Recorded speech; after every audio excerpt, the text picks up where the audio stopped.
Good day, everyone! How are you today? Feeling better? I hope you are! It's me, Bianca! For today's discussion, our topic is Comprehension-Based Approach. It is possible that no pain, no gain does not apply to language acquisition. A quote from Stephen Krashen. In this discussion, we will cover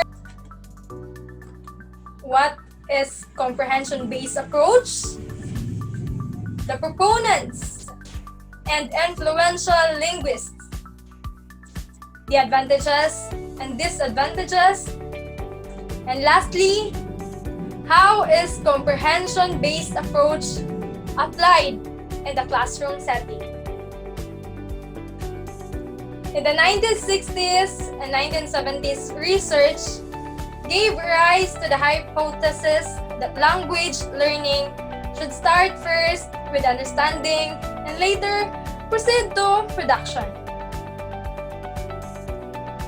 Now, what is comprehension-based approach? The term comprehension-based approach refers to several methodologies of language learning that gives emphasis on understanding the language rather than speaking and writing. Basically, it is a method of learning a new language through the process of understanding the words, symbols, and expressions in the language. Comprehension-based approach is in contrast to the communicative approach, which focus is centralized on learning the language through language production that focuses on speech and writing. Comprehension is the decoding and understanding of spoken, written, and visual text. It is the power of the mind to take information in and to understand it fully. Comprehension-based approach is based on the theories and research in linguistics, particularly on the second language acquisition. Comprehension-based approach involves silent period or the pre-production period, which is the first stage of second language acquisition. According to Stephen Krashen, silent period is the stage that the learners are not expected to produce any language, but they can comprehend the speech. How long will this period last? The silent period lasts depend on the comprehensive ability and cognitive ability of the learners. In this period, basically the learners are not doing much talking yet. Now, who are the proponents and influential linguists in the comprehension-based approach? Comprehension-based approach is associated with the linguists Harris Winitz, Tracy D. Terrell, James J. Asher, and Stephen Krashen. James J. Asher's total physical response approach is the comprehension-based approach most commonly found in the classroom setting. Other than silent period, total physical response is a method that fall under comprehension-based approach, which focuses on comprehension and giving learning time to process language before having to speak.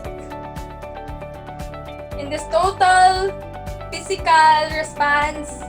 In the comprehension-based approach, teachers or caregivers give commands to the learners using body movements and use physical objects in the classroom, realia, and other visual aids to help students understand the target language.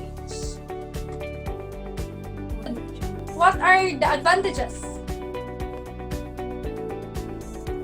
What are the advantages of this approach?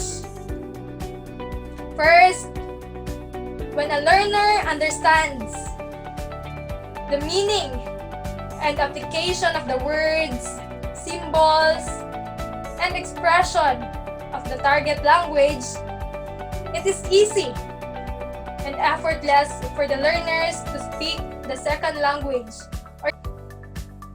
Aside from that, the idea that comprehending language allows the learner's mind to build fluency in the language with no need to rehearse speaking and writing. This means that there is no need for the learners to repeat what the teacher have said, and there is no need to memorize the rules and grammar of the target language.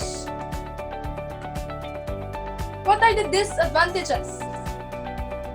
First, while comprehension approach seeks to understand the language first, language learners might have generally understood the language but fail to exhibit language performance. It often leads to the situation where the learners understand the target language but lack in speaking ability. Another disadvantage of comprehension-based approach is that learners who are not confident enough that they understood the target language might decide to wait until they have totally grasped the concept of the target language, including the correct pronunciation, before attempting to speak using the target language. Comprehension-based approach is compared to banking method, which suggests that learners spend most of the hours in listening activities, as well as other nonverbal signs of comprehension. This approach is more on teacher-based method, in which the teachers is in full control of the lesson and in the classroom setting. Basically, the teacher talks while the students are just listening. Lastly, the disadvantage is minimal practice speaking and writing using the target language. Now, how is comprehension-based approach applied in the classroom setting? First, the approach of teaching in the classroom setting prioritize listening, followed by reading skills, then writing comes third, and speaking with the least important. Once students have begun to speak in the second language or the target language, teachers may ask students to give commands called role reversal. But the main focus of the comprehension approach is on understanding input. In conclusion, the main focus of comprehension-based approach is the importance of understanding and listening before students produce any language. A quote from Stephen Krashen: "It is possible that no pain, no gain" does not apply to language acquisition. In comprehension-based approach, this quote simply means that the learners can learn and understand the language easily through listening what the teacher is talking. That pretty much covers everything for today's lesson. I hope you have learned something from our lesson for today. If you have any questions or suggestions, feel free to comment it in the comment section, and I will answer it wholeheartedly. See you on our next discussion!